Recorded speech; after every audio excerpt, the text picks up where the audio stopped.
My guides have been encouraging me all day to share this message with you, and it's very specific, and I'm very sure it won't resonate with everyone, but if you found this, it must be for you, and there must be something in this for you, because as I was watching the time today at exactly 12:21 on the 21st of the 12th month, I was suddenly realizing that we are winter solstice today, which is very interesting because I wasn't consciously moving towards that, but my eye fell on the time exactly, and it felt like time was standing still for a couple of minutes there because I was looking at the time, and it took a very long time before it shifted to the next number. And usually when I notice synchronicities, it will be like 12:11, and then next time I watch the clock it will be 12:13 or 14. Like it's over before you realize it. But in this case it stood still on that time exactly for quite a while, so that felt really profound. 12:21 on the 21st of the 12th month, which obviously is winter solstice, the return of the light, so the darkest day. But that means that from now on the days will be lighter again every day, a little bit more. And obviously Christmas, which is also the symbolism of the return of the light amidst the darkness, the Christ consciousness, and the energy of unconditional love. So amidst all that, I am in a very dark period in my life, and I've been contemplating, I've been thinking about it. I really started my true spiritual journey in the year 2020, when I had my real first dark night of the soul. I may have had one before in 2018, but it didn't really come with a spiritual awakening in that. I've always been quite spiritual. I've always been into intuitive guidance and card readings and drawing cards for people, and realizing that I was actually pretty good at that, and reading the energies and feeling into all that. But never truly actually believing it, or perhaps more seeing it as coincidence or something. So my actual spiritual awakening happened in 2020, and I remember watching YouTube videos at the time, like Christina Lopes, and her saying that I guess her first awakening, or her awakening phase, was about 7 years. And I thought, oh, not me. I'm going to go through that in a shorter time span. And looking back at it, it's so funny actually, how much the ego is then still present, and how you can switch from being or having this ego and then the spiritual ego or whatever. But we're entering 2026 now, and I can honestly say that I'm entering one of the biggest phases in this whole process, where it's the most intense and the darkest period in my entire life, actually. And I've been through stuff. And it still feels like this is the darkest period of my time. And the crazy thing about it is that we carry stuff, and the load just becomes heavier and heavier as we move along, and without realizing it, we just carry so much suddenly. And we've gotten used to the load, and at a point we don't realize how much we are actually carrying. So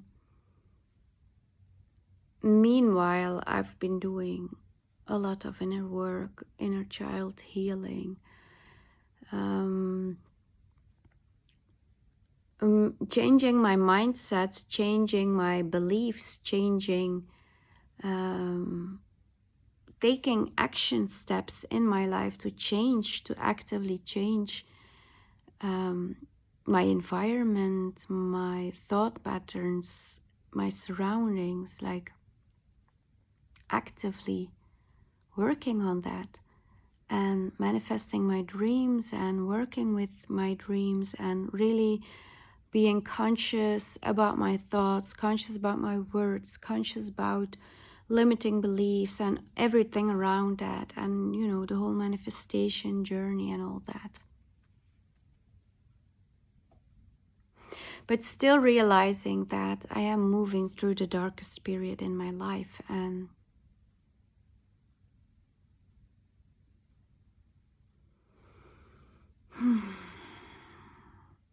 how I'm now feeling called to share about that. And I have been sharing about it, and I have been posting videos about it, never really knowing why I'm sharing so much about myself, my personal journey, because I'm not in the habit of doing that. But I do feel it's important to share about it, because for the other people going through it, and to help people realize that they're not going through it alone, and that they are not the only ones facing all that. Because even though I am capable of connecting with the divine, we all are, but I have been awakened into my true purpose, and the realization of that and the divine mission and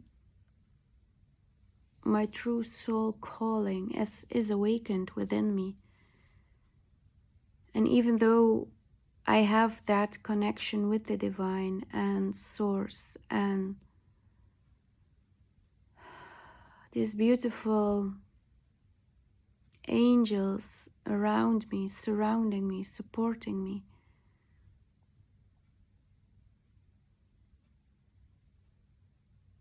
even though I'm moving towards my own highest fulfillment,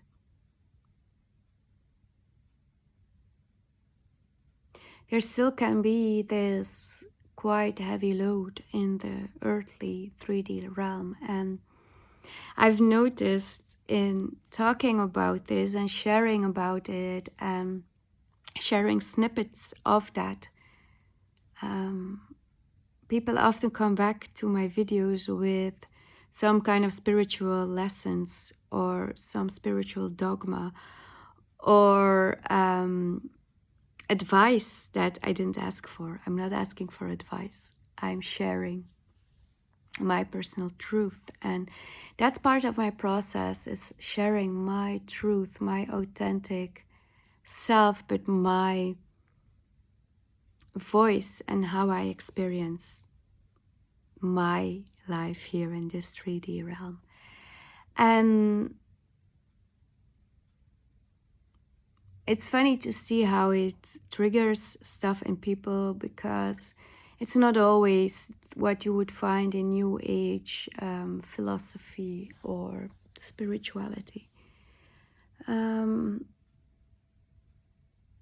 Because I do feel that we are entering the next phase of that, and that's the embodiment. And as I shared before, that in my case, the embodiment is the final phase in that. And while embodying, I'm pushing down the last barriers and the last remnants of the shadows and the muck and the goo and the dirt. And I'm pushing it downwards. And in that, it allows the light to flow through completely. And whew, I'm having chills all over, so I'm getting to some point.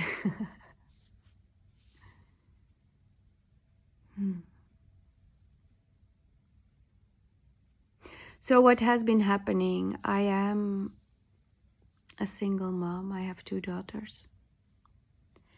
And I have moved into a place where I'm a janitor and where I'm paying a very low rent, utilities included, to live in an apartment, my own private apartment, in an elderly care facility.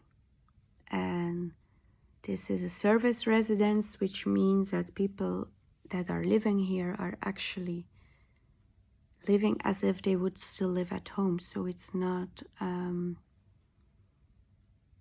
full-time care facility.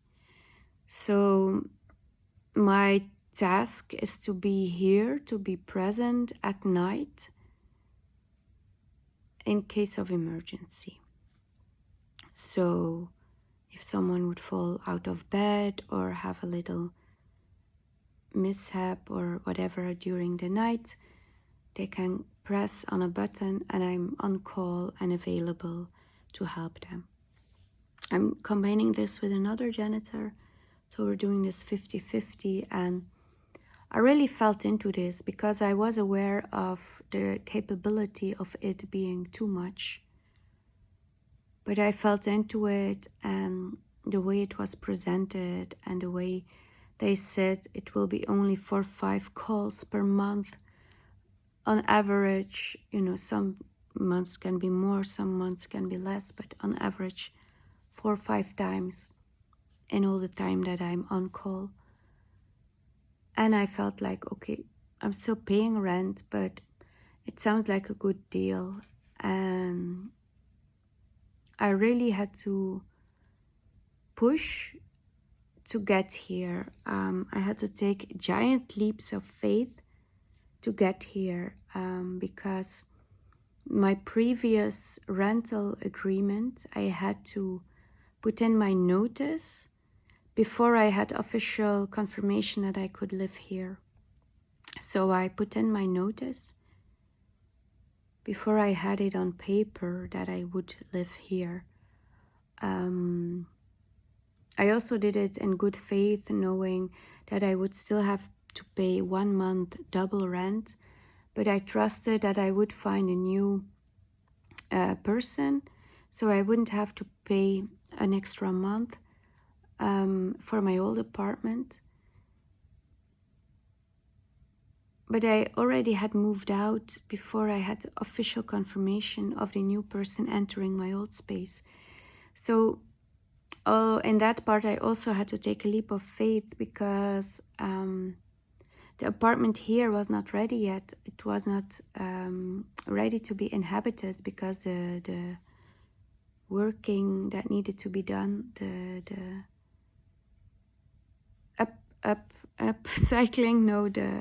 updoing of the apartment took a lot more time than they anticipated. So if I would have known that, I wouldn't have rented out my previous flat because I still had my space there and I would have had everything I needed. But I was guided out, so I moved in that direction. And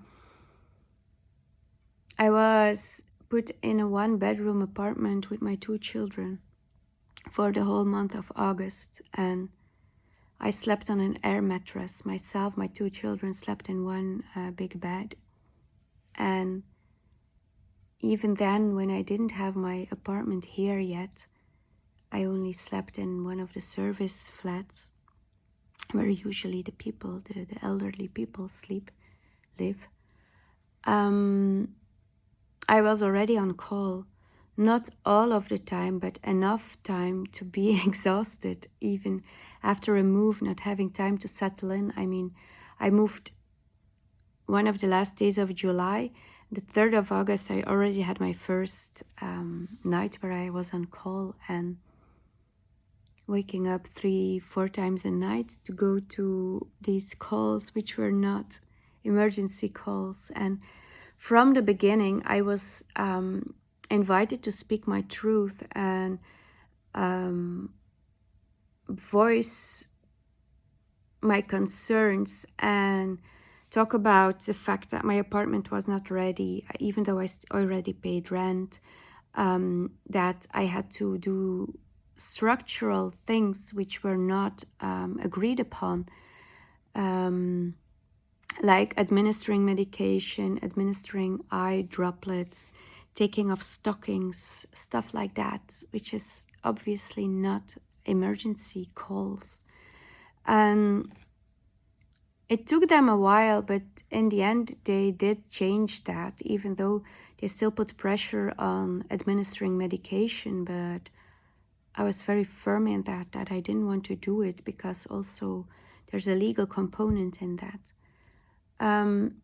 But every time things got sorted, something else came up, and then they fired another janitor. And even before she could move in, they had already fired her. And that put a very big fear in my system that I was not safe here. Because I'm a single mom, it took me 4 years to find a new place. And even before I was actually really moved into my own private apartment, the other person was already fired, and it really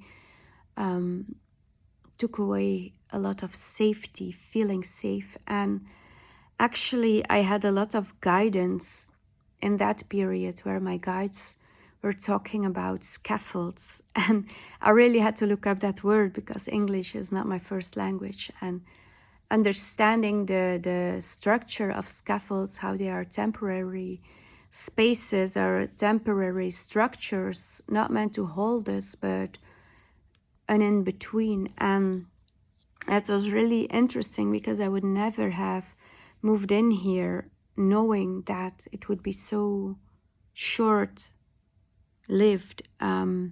Even though logically I knew I wasn't moving in here forever, but at least for a mediocre time frame, like maybe 1 to 3 years or something like that. But immediately when I moved in, I got this very clear guidance, like this is a scaffold, and they were talking months, and I was freaking out because I hadn't even moved into the apartment. And so every time something got fixed or something got cleared out, the new thing presented itself, and they found a new other janitor, but then he had his very own idea of how we should divide the shifts, and he had the idea that he would be on call most of the time, but I would be on call every weekend. And I was really baffled by that. Like, how do you decide that without even talking to me about it, just between 2 other people? And every time I came back to the people responsible and said, like, yeah, but I cannot do that. I don't agree with that. They said, oh, but you should fight it out amongst yourselves. But it was very clear that that wasn't happening. So I was asking for help and guidance, and they were like, oh, no, you should fight it out amongst yourselves. We are not involved in that. And seeing how in not taking up leadership and not taking up responsibility, how that's avoiding stepping into leadership, and by attempting to not be ugly towards people, but like wanting to please everyone, you're actually not voicing yourself, your opinions, but also not voicing your own authentic truth. You're just masking and trying to placate everyone, which is obviously not possible. And how every time I'm still so much conditioned to please others and do the same in a way and not create too much friction. But as I was so exhausted, I really didn't have any spare energy to go into the story too much and to go into everything they were demanding, because I didn't have the energy from the start. So from the start, I was kind of forced into my boundaries and into expressing that it's not possible. I'm not capable of doing that. And even though I was doing that, I was also forced in upholding my boundaries and actually terminating my internship, which I also already talked about. But even in that, now deciding that I need to stop doing this work. So I went to the doctor again and said, it's not possible for me to do active nights, all the nights, and then be awake enough to do my internship and then have my own children that I need to take care of. I mean, my nervous system is just overloaded, and it's also very crazy to see, like, while we are purely surviving, like how much we can put up with, like how much we can push through stuff just because we are surviving. And how, while expressing my boundaries and saying, guys, what you're doing here, it's not fair, you're asking too much of me, you're actually just using me for free labor. And I mean, the days of slavery are long gone, but I guess we're entering new systems of slavery. But how I'm being portrayed as the difficult one and the unreasonable one, and going to the doctor and saying, like, I cannot carry this anymore. And then, even with a medical attestation, still being pushed into taking up another night shift and saying, like, no, not possible. And then being confronted with a statement that, okay, if I'm not doing the night shift tonight, then they will terminate my agreement. And that just baffled me, like, how is it possible? That's illegal to so many degrees. And I am from Belgium. We have labor laws and stuff. We have social protection. So we are not living in some crazy cowboy country where all this stuff is allowed to happen. So I'm working as a volunteer here, and actually it's a hidden employment agreement. So a court will have to look at this and reevaluate. So they will have to pay me for the past couple of months. And I've been signaling that since the beginning, since August. I've been signaling, guys, you're asking too much, not only for my health, but also to remain within the boundaries of volunteering. I mean, this is not voluntary if you're forcing me to be available even when I'm ill. And it took me risking everything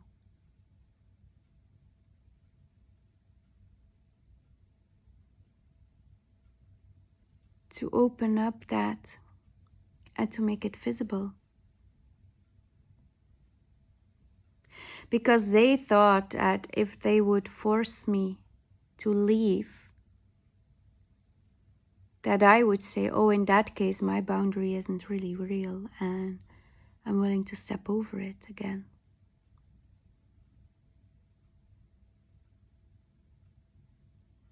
But my truth was so firm, so steadfast, so aligned,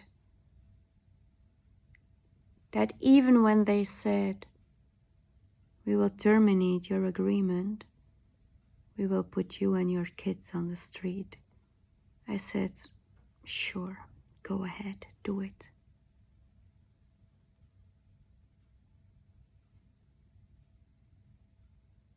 And that's been so intense. And basically, it brings me back to where I started this video, talking about Christ consciousness, and where in spiritual circles and amongst religious people, there's a lot of talk that Christ would come back. And I've been thinking about that, and also that so many people going like, Christ will come back and everything will be better. And I used to be Catholic because that's how most people were raised back in the day. But I really let go of religious faith, and I entered more into spirituality. But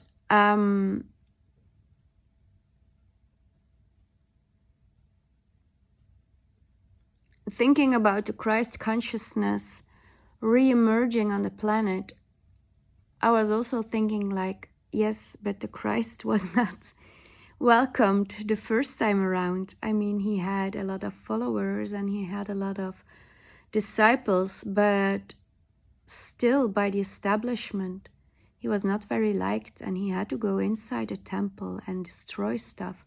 He had to go and destroy the existing structures and say like, guys, what you have put into place is not correct and it's actually perverted. But that was moving against existing systems, that was moving against existing values and everything that was in place, and stepping into that with that aligned vision, inner knowing, and that consciousness, and putting the light in that darkness.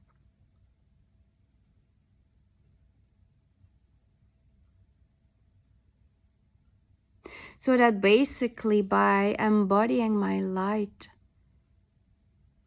I was pulled into this situation to shed light in that darkness. And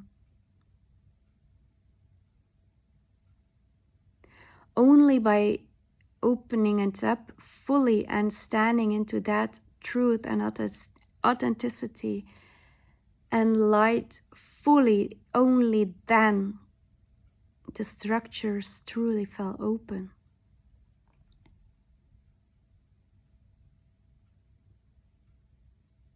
So when people are talking about the Christ consciousness coming back, I do not believe that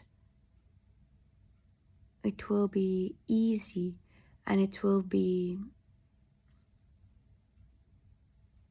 smooth. It will be through exposing the darkness, and for a lot of people, the coming of that Christ consciousness will not be comfortable, because they will be faced with their own shadows. And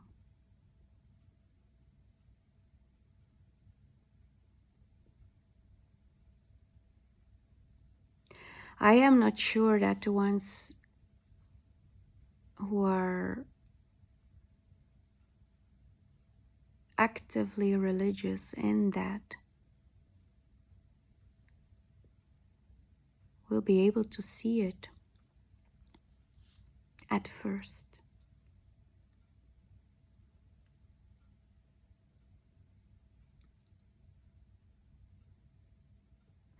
So it was very interesting to see that in this timeline, on the winter solstice, I have been exposing darkness in my life.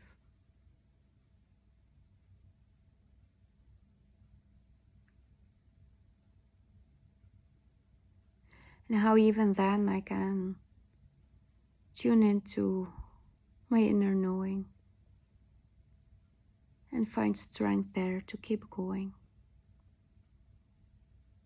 Trusting that all will be fine, but only in releasing so deeply and profoundly, and again jumping without knowing what's there for me, and without knowing will anyone catch me and my two girls. And it's so challenging.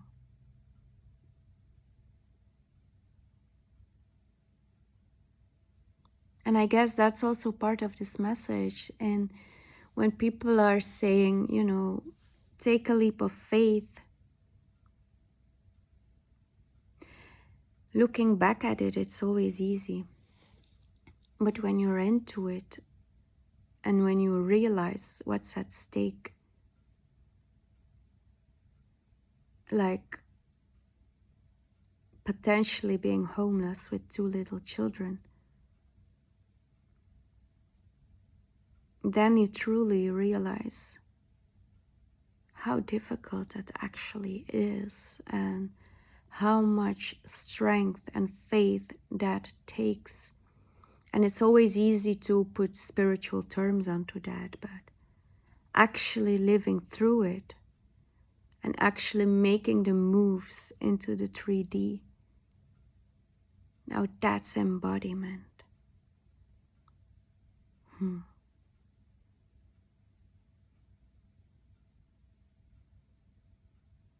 sending you all so much love and light and warmth and unconditional love in these times of the year where we are celebrating the return of the light. I love you.